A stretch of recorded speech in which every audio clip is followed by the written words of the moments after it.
जय श्री कृष्ण। स्वागत है आप सभी का भजन संगत में।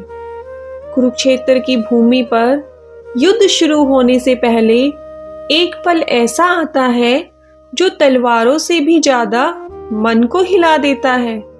वह पल शब्दों का नहीं, ध्वनि का होता है। आज डे 15 है भगवत गीता की उस यात्रा का जहां युद्ध बाहर नहीं, मन के भीतर शुरू होता है। आप सुन रहे हैं भजन संगत, जहां श्लोक सिर्फ पढ़े नहीं जाते, जीवन से जोड़े जाते हैं। आज का श्लोक हमें बताता है कि जब सही लोग सही समय पर, राइट मोमेंट पर अपने कर्तव्य में खड़े होते हैं तो केवल ध्वनि ही परिस्थिति बदल देती है। पिछले श्लोक में हमने देखा था कि कौरव पक्ष ने अपने शंख बहुत जोर से बजाए। उन शंखों की आवाज सिर्फ युद्ध की घोषणा नहीं थी, बल्कि पांडवों के मन को डराने की कोशिश थी। चारों तरफ शोर था, घबराहट थी। ऐसा लग रहा था जैसे कौरवों का पलड़ा भारी है। लेकिन यहीं से कहानी पलटती है। यही एक टर्निंग पॉइंट था, क्योंकि इसके बाद पांडव पक्ष का शंखनाद होता है।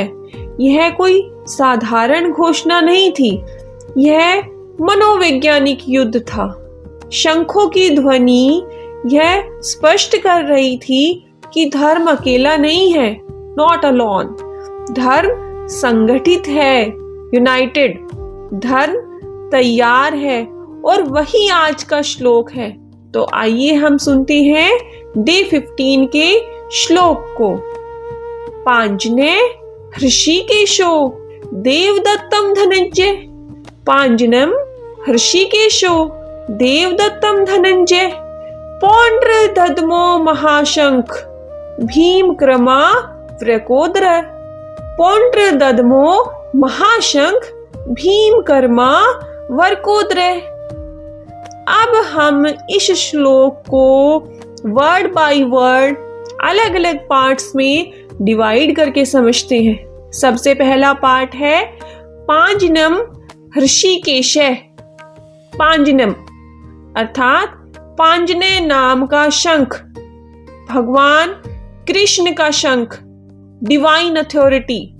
ऋषिकेश अर्थात भगवान कृष्ण, जो इंद्रियों को नियंत्रित करते हैं, कंप्लीट कंट्रोल।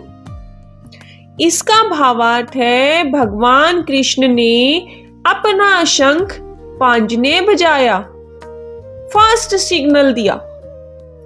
कृष्ण स्वयं युद्ध नहीं लड़ रहे थे, फिर भी सबसे पहले ध्वनि उन्हीं के शंख से आई। सबसे पहली लीडरशिप कॉल भगवान श्री कृष्ण ने दी, क्योंकि नेतृत्व तलवार से नहीं, क्लियर डायरेक्शन से होता है। जब किसी मुश्किल परिस्थिति में सब लोग कंफ्यूज्ड है, मेंटली स्टक्ड है, कोई फैसला लेने की हिम्मत न कर पा रहा हो, तब जो व्यक्ति भावनाओं में बहने की बजाय स्थिति को समझकर पहला सही संकेत देता है, वही कृष्ण होता है। ऑफिस में क्राइसिस हो, परिवार में बड़ा निर्णय हो, या जीवन में मोड़ हो, सबसे पहले सही डायरेक्शन देना ही सबसे बड़ा शंखनाद है। जो खुद शांत रहता है वह दूसरों की घबराहट शांत कर सकता है, इमोशनली स्टेबिलिटी दे सकता है। घर, ऑफिस, टीम या परिवार, अगर मार्गदर्शक शांत है तो बाकी लोग भी संभल जाते हैं। कभी कभी आपका शांत निर्णय सबसे बड़ा शंखनाद होता है। अगला पार्ट है देवदत्तम धनंजय। देवदत्तम अर्थात देवदत्त नाम का शंख, अर्जुन का शंख, रिस्पॉन्सिबिलिटी कॉल। धनंजय अर्थात अर्जुन, जो धन और कठिनाइयों को जीतने वाला है। इसका भावार्थ है अर्जुन ने देवदत्त नामक शंख बजाया। अर्जुन वही है जो युद्ध से पहले डाउट में थे, कंपन में थे, डर था, लेकिन जब समय आया तो उन्होंने पीछे नहीं हटने दिया अपने आप को। हम अक्सर सोचते हैं मैं तैयार नहीं हूं, मुझसे नहीं होगा, सेल्फ डाउट, मैं गलत ना कर दूं, फियर ऑफ फेलियर। लेकिन जीवन में एक पल ऐसा आता है जब पीछे हटने का विकल्प खत्म हो जाता है।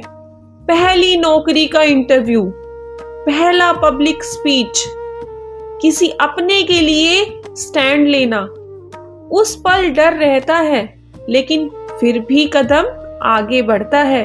यही अर्जुन का शंखनाद है। तैयारी से पहले नहीं, जिम्मेदारी आने पर साहस पैदा होता है। अगला पाठ है पौंड्रम दद्मो महाशंख। पौंड्रम अर्थात पौंड्र नामक शंख, भीम का शंख, रो पावर। दद्मो अर्थात बजाया, फूंक मारी, शंखनाद किया, डायरेक्ट एक्शन। महाशंखम अर्थात बहुत बड़ा और शक्तिशाली शंख। इसका भावार्थ है भीम ने भयंकर पौंड्रम शंख बजाया। भीम की ध्वनि सीधे शत्रु के मन पर प्रहार थी, यह बताने के लिए कि यह युद्ध कमजोरों के लिए नहीं है। हर बार शांति से बात करने पर दुनिया आपकी कदर नहीं करती।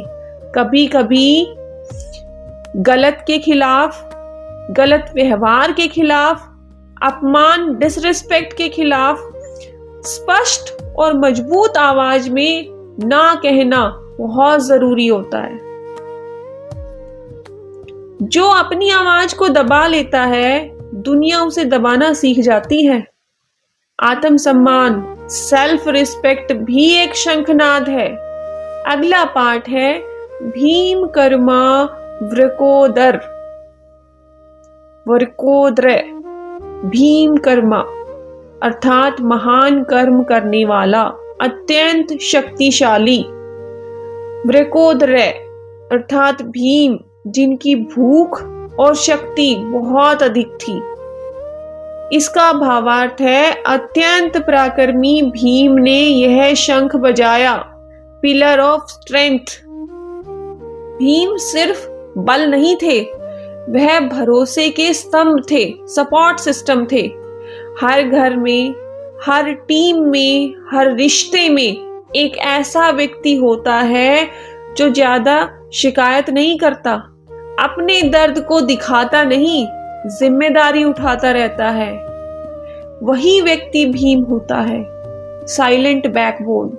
लोग उसकी ताकत को आदत समझ लेते हैं, लेकिन सच तो यह है सबसे मजबूत वही होता है जो सबसे ज्यादा सहता है। सच्ची ताकत दिखावे में नहीं, लगातार निभाने में होती है।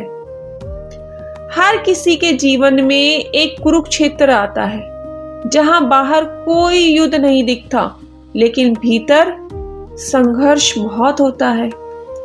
आज का श्लोक हमें सिखाता है कि जब समय आए, राइट टाइम आए, तो अपनी भूमिका पहचानिए। कभी कृष्ण बनिए, दिशा देने वाले, गाइडेंस देने वाले। कभी अर्जुन बनिए, डर के बावजूद खड़े होने वाले। और कभी भीम बनिए, चुपचाप मजबूत रहने वाले, साइलेंट स्ट्रेंथ। आप सुन रहे थे भजन संगत, जहां श्लोक किताब में नहीं, जीवन में उतरते हैं। कल फिर मिलेंगे एक नए श्लोक, एक नई सीख के साथ। अगर आपको भगवत गीता की यह यात्रा अपने जीवन में कहीं पर भी आपको लागू होते हुए दिखाई देती है, तो कृपया करके भजन संगत चैनल को सब्सक्राइब करें, वीडियो को अपने प्रियजनों में शेयर करें। Thank you so much.